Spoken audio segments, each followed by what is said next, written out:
Welcome to the Straight Red Card, and we want to welcome back our first return guest, formerly of SI, and now writing a whole lot of great stuff for Goal.com and others. Bueno, thanks for coming back as predicted. I'm honored. Am I really the first return guest? You are. Yep. You are. We've actually gone through a litany of, 10 or 12? The last two, I think, being Stephen Cohen and Bobby McMahon. So we thought it would be a good idea now that we've gone through what I think is a cycle of some of the best, analysts and writers and commentators in soccer, in U.S. soccer, especially in North America, that we start from the beginning again, especially so we can retread some of this U.S. soccer territory with you. All right, sounds good. Yeah. So here's the first question. In a recent Goal.com article, you had a list of 5 players that you thought had something to prove in this last week's U.S. men's team's friendlies, and I thought, we'd start there. And you asked the question in the article, why the hell is Maurice being called up, and do you think you got your answer? Because it seems maybe our answer is they want him to try out this whole center back, experiment. Because the CDM position looks like it could be pretty busy with Jermaine Jones. So what's your take on the whole Maurice playing center back spot? I mean, that was kind of strange. I think he played there before with the under 23s. But it's always, it's one thing if you play a guy a little bit out of position. Maybe he plays in the left in a club and you play him in the center. But, as long as you keep him in the midfield or defense is one thing. But when you just completely drop a guy back and put him in a position where he's not familiar with, yeah. I'm not sure how much you can expect, and especially at the level where the U.S. wants to play, wants to be at. You're asking a lot for a guy who has played there maybe a few games, in his career. So yeah. I just think that's kind of a tough position to put the guy in. Does it sniff a little bit of desperation possibly on our part at the center back spot? Yeah, you know what? I mean, there are some good players back there. I think there's established players. There are some kind of up and coming players, and then there's still some younger players like in MLS, like a Omar Gonzalez and Tim Ream. Yeah. So I don't. It's just odd. I don't if there wasn't that much talent around there, I think Clarence Goodson is solid back there. I'm still a believer in Chad Marshall. Mm-hmm. I think there are other players there who play center back with their club team that could slide in there. I just don't understand. I mean, the only thing I can think of is that Bob was trying to figure out a way to put the most talented players on the field, and perhaps he felt that Maurice was a more talented player than Goodson or Parkhurst, and yeah. Maybe that's why.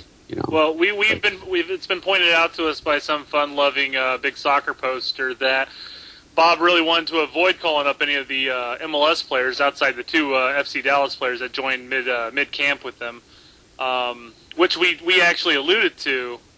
But I wouldn't lump Marshall in that list of MLS center backs that I want to try again. I haven't been overly impressed with them. I do like Ream Gonzalez a lot, and up until he got his broken foot, I liked Opara as well. Yeah. Yeah, that's the next kind of group that I would expect to be in camp in January. Mm-hmm. That's gonna now bleed into the team, and they could be playing at the Gold Cup next year. Maybe qualifying whenever it starts. So yeah, that's the next batch, and I would have just called some of those guys now. There's no. I didn't see a purpose in waiting until January. They're focused on their team and all that, but you did bring in Breck Shea, so it wasn't an absolute where a young guy, on a playoff contender, was not going to be called up. I mean, he called him up, so you should have called in some of the strong MLS guys. I totally agree, Lewis, because one of my thoughts watching the game is, well, if you're going to call those 2 guys in, and those guys are going to be in the playoffs too, why not call in? I mean, would it really have hurt to see Tim Ream play the last 45 minutes of the second friendly against Colombia? Would it really have hurt to have Omar Gonzalez come in maybe for a 30-minute spot? I think it's healthy, regardless of how much you want to see the MLS season play itself out in a completely healthy way. it just seemed to me, why leave him off? I mean, it seems so tentative and tender. Well, like I was saying earlier, we know now that he was trying to avoid MLS teams. We still have the November friendly down in South Africa. We have the Chile friendly in January, and I'm sure we're going to add another friendly in there with Camp Cupcake. My guess would be another CONCACAF team. But these guys will get their shots before the Gold Cup coming around. I just didn't. Personally, I would have left Shea off the list regardless for this friendly. I would have brought him in at the same time I would bring every other MLS player in.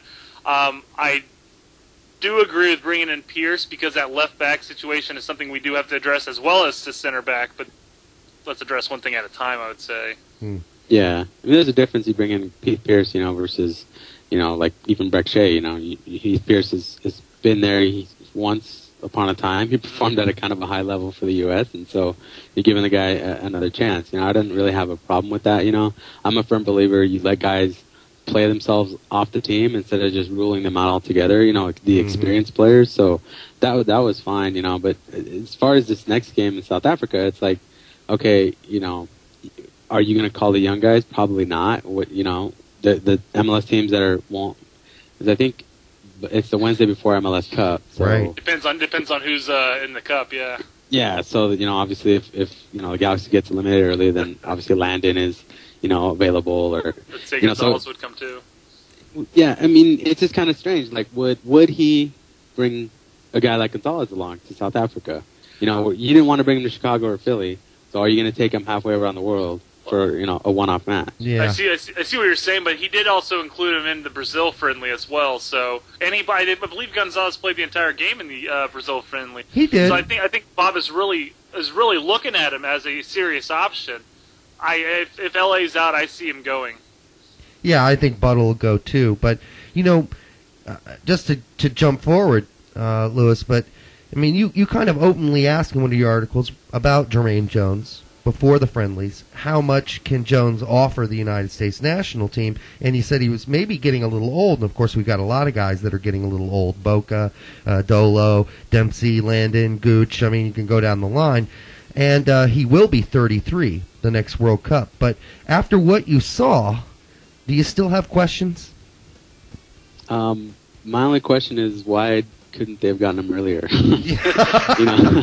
My whole thing with him was, that I just felt there was a lot of expectations already, being placed on him. Oh, yeah. And there was like, okay, you're already lumping him with the guys, the established players, that's kind of what the perception I got. Yeah. And so now, after having seen him played, I'm a believer now, and he pretty much walked right in and performed. Was one of the best players, I think, over these last two games. Absolutely. And my reservation that I have before now is mostly just because I wanted to see him play. Okay, what's all this hype about? Yeah, he's a good player for Schalke, but, is the U.S. going to rely on, a 28-year-old uncapped player? And, he proved himself that, he's not a young guy, obviously, but, he's experienced, and he already kind of has a feel for the game, and, probably better than a lot of, the options that they have there. So yeah, I'm a believer now. I think he's safe to pencil him in. I would say in any match the U.S. plays. God, what difference would a healthy Jermaine Jones had made in the World Cup? I mean, honestly, he has been really the shining star. I mean, we watched Michael Bradley kind of struggle through certain points of the last two friendlies on short passes, on losing the ball, but Jermaine Jones has really looked good, and I just thought I had to say that one more time because it just feels good saying it. Yeah, for sure. I mean, especially when you had, Ricardo Clark, and then you had Maurice Adu, and just like a revolving door, and then you go back to Clark. So I think Jones obviously ends that. He's there, that's it. End of story. So. Exactly. And maybe you're right about playing all the best. It's kind of a Cruyff approach, or an old Dutch approach, where you just put your best 11 out there, and the best 11 will figure out how to, fit into whatever position they're put in. I hope that's true. I hope maybe Maurice does work it out at center back, and maybe he is the center back of the future. Who knows? But I kind of agree with both of you that I think Goodson has really proven himself. I thought he played very well in the last friendly.